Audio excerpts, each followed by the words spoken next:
Hello, thank you for joining today's 5-minute Bible study in the book of Colossians. Today we're going to be looking at chapter 3 and we're in verse 16. As always, we want to get the full context of what's going on. So when you get a chance, open up your Bibles and take a look at verses 12 through 17. Today verse 16 says this: Let the word of Christ richly dwell within you with all wisdom, teaching and admonishing one another with psalms and hymns and spiritual songs, singing with thankfulness in your hearts to God. So we've got a long one today, and so I want to get right into it. If we start at the very beginning, it starts with, let the word of Christ. What is the word of Christ? That is the gospel message. It might be better to have been written, let the word about Christ, the word of Christ, about Christ. So let the word about Christ, the gospel message. What about it? Let it richly dwell within you. So what is that talking about? It's talking about having it deep within us, not just superficially, not just on the surface, but as a foundational part of us. And it says within you. Who is that you? Well, that you isn't me, it's not you, it's not us as individuals, it's the community, it's the church body. So it's talking about the church body making that gospel message that foundational, that most important part of itself. Whatever we do as a church, it should be about the gospel. Are we doing a potluck dinner? Is it about the gospel? Are we having lunch with people? Is it about the gospel? Are we doing movie night? Is it about the gospel? Are we doing a car wash? Is it about the gospel? It's always about the gospel. If we're not doing it about the gospel, then this isn't true for us. So let the word of Christ richly dwell within you with all wisdom. Now remember, we talked about wisdom before, and we recognize that wisdom is from God. There's worldly wisdom, there's godly wisdom. And the worldly wisdom is not going to help us. Godly wisdom is the thing that will help us move forward in glorifying God, in performing the acts of the church, in keeping the gospel the first thing. So we need that godly wisdom. And what are we doing with that godly wisdom? We're teaching and admonishing one another. So one another would be the church. So this isn't necessarily about admonishing people outside the church, non-believers, if you would. This is about teaching and admonishing other believers. So we are to teach and admonish. Now, teaching is the idea of giving information. So we might give information. It fills our heads. It helps us to understand the right way of thinking.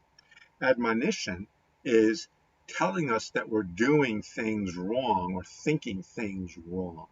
And unfortunately, in today's society, admonishing people is really like a negative thing, but it shouldn't be.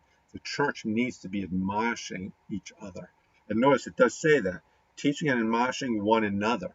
So this is something that we do together. So we're all teaching. This isn't written to the pastor. This isn't written to the elder.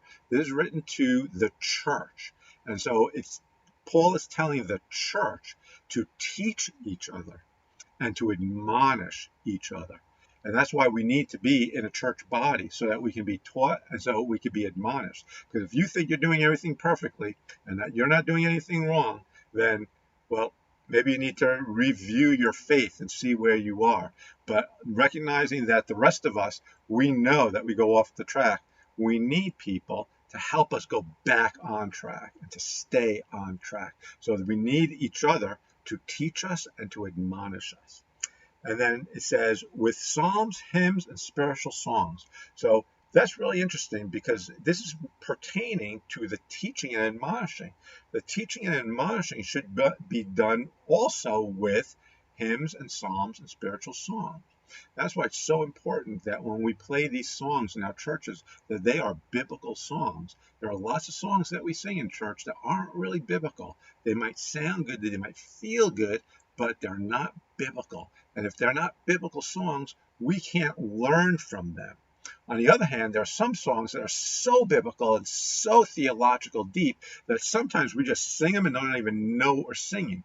So it's important for us to, when we're singing these songs, to recognize what we're singing, understand the words of the songs, so we know if we're learning what truth or if we're learning something that's not quite true.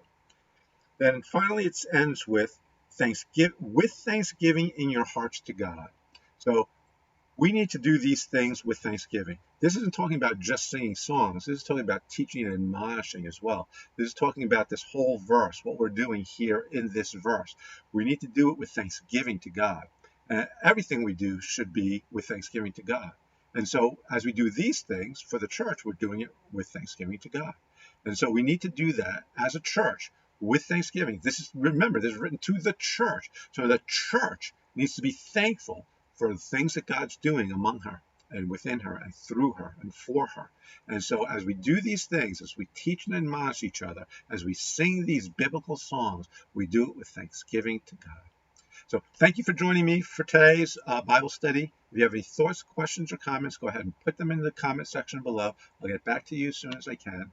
Thank you so much for joining us. Have a wonderful day, and God bless you.